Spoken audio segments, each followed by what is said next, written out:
Atau ngamang pada nami baik kamu mah naribu-ribu baik kamu. Gawe mang gawe. Hehehe. Oh. Neng adong si dohonon na sepatah dua kata nina.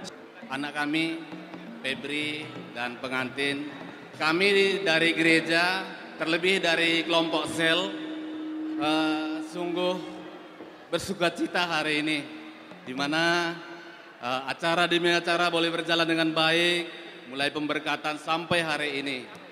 Jadi kami mewakili dari kelompok sel kita, dari FC, mengucapkan selamat menempuh hidup baru, selamat berbahagia.